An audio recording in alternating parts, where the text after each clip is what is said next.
Good morning everyone. Welcome to my channel Subject Guru. आज की इस वीडियो में हम आपको ये बताने वाले हैं कि 10th और 12th का बोर्ड का सीबीएसई रिज़ल्ट कब आ रहा है। रिज़ल्ट के लिए छात्रों में काफ़ी उत्सुकता बनी हुई है कि हमारा रिज़ल्ट कब आएगा, क्योंकि कोरोना की वजह से स्कूल और कॉलेजेस भी बंद हैं और घर पर बच्चे बोर हो रहे हैं। ऑनलाइन स्टडी करते हैं, उसके बाद बोरिंग ही हो छा जाती है। लेकिन रिज़ल्ट को देखकर बच्चों में कुछ उत्साह आएगा। इसके लिए इस जानकारी को प्राप्त करने के लिए आप वीडियो को अंत तक ज़रूर देखें। तो देखिए क्या है वो जानकारी। सीबीएसई 10th 12th रिज़ल्ट इस तारीख को आएगा। सीबीएसई बोर्ड का रिज़ल्ट सीबीएसई 10th 12th का रिज़ल्ट 2020 केंद्रीय शिक्षा बोर्ड ने सुप्रीम कोर्ट में दिए गए नोटिस की बची हुई परीक्षाएं कैंसिल कर दी हैं। जानिए बोर्ड दोनों कक्षाओं के रिज़ल्ट कब घोषित कर रहा है। ठीक है, तो इसमें हमें केंद्रीय माध्यमिक शिक्षा board, central board of secondary education इसी माह के 15 तारीख को कक्षा 10 और कक्षा 12 की बोर्ड परीक्षा के रिजल्ट घोषणा करेगा। बता दें कि सीबीएसई बोर्ड ने यह जानकारी 26 जून को सुप्रीम कोर्ट को दी। वही इसी को देखते हुए कोर्ट में आईसीएसई बोर्ड का भी रिजल्ट 10वीं और 12वीं दोनों कक्षाओं के छात्रों को बाद में परीक्षा देने का विकल्प दे सकता है, लेकिन छात्रों को कोई नंबर देने का तरीका सीबीएसई से थोड़ा अलग होगा। यानी जो आईसीएसई बोर्ड है उसका जो नंबर देने का तरीका होगा वो क्या होगा, सीबीएसई से थोड़ा भिन्न होगा। ठीक है, अब इसके बाद जानिए क्या कहा सीबीएसई ने। सीबीएसई ने कहा अब कक्षा 10 और 12 के छात्र जिन्होंने परीक्षा पूरी कर ली है उनका सामान्य रूप से रिजल्ट आएगा।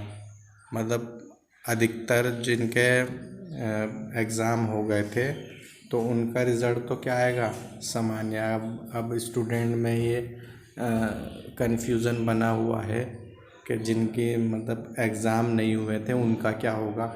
मतलब जिनके एग्ज़ाम हो गए थे, सीबीएसई ने कहा है जिनके एग्ज़ाम हो गए थे उनका रिज़ल्ट तो सामान्य आएगा, और जिनके एग्ज़ाम नहीं हुए थे उनके लिए उसने क्या कहा, जिन छात्रों ने 3 से अधिक पेपर दिए, यानी जिनके 3 से अधिक पेपर दिए, शेष पेपर के लिए सर्वश्रेष्ठ 3 विषय यानी 3 विषयों के औसत के अंक दिए जाएंगे। यानी तीनों जो विषय जो उन्होंने दे दिए, जिन सब्जेक्ट के एग्ज़ाम दे दिए, उन सब्जेक्ट को के जो मार्क्स हैं उनको सम कर लिया जाएगा और उसे 3 से डिवाइड कर दिया जाएगा। क्लियर। और जो जितने 3 से डिवाइड करने पर नंबर आएंगे, मान लो किसी के 100 में से 60 आ गए एक सब्जेक्ट में, किसी के जो है 50 आ गए। मतलब एक स्टूडेंट है, उसके एक सब्जेक्ट में तो 60 है, दूसरे में 50 है और तीसरे में 40 है। क्लियर। अब हमने इनका सम किया और इसे 3 से डिवाइड कर दिया, तो यानी जो हमें मिल गया है 150 मिल गया। तीनों का सम हमें 150 मिल गया, और 150 को जब हम 3 से डिवाइड करेंगे तो हमें कितना गेट हो गया, 50 गेट हो गया। 50 गेट हो गया, तो 50 मार्क्स उसके रिमेनिंग एग्ज़ाम में दे दिए जाएंगे। जैसे कि इसमें लिखा है कि जिन छात्रों ने 3 से अधिक पेपर दिए हैं, शेष पेपर के लिए सर्वश्रेष्ठ 3 विषयों के औसत के अंक दिए जाएंगे।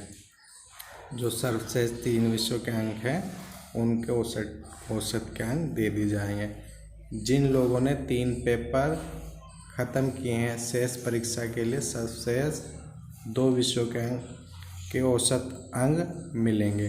मतलब जिनने 3 से अधिक दिए हैं, 3 से अधिक दिए तो जो पहला पॉइंट क्या था हमारा, 3 से अधिक जिसने पेपर दिए हैं उनमें जो 3 से अधिक में जो सर्वश्रेष्ठ 3 विषय होंगे उनका औसत करके उन्हें 3 से डिवाइड करके जितने मार्क्स आएंगे वो मार्क्स दे दिए जाएंगे। और जिन्होंने 3 पेपर ख़त्म किए हैं उनके 2 विषयों के सर्वश्रेष्ठ अंक ले लेंगे और उनका औसत कर लेंगे, यानी उन्हें सम करके 2 से डिवाइड कर देंगे और उसको उन्हें मार्क्स दे देंगे।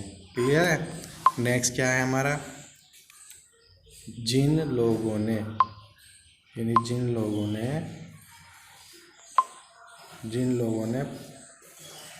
1 या 2 पेपर दिए हैं, मतलब 1 या 2 पेपर दिए हैं, उनके परिणाम बोर्ड के प्रदर्शन और आंतरिक प्रैक्टिकल मूल्यांकन पर होगा।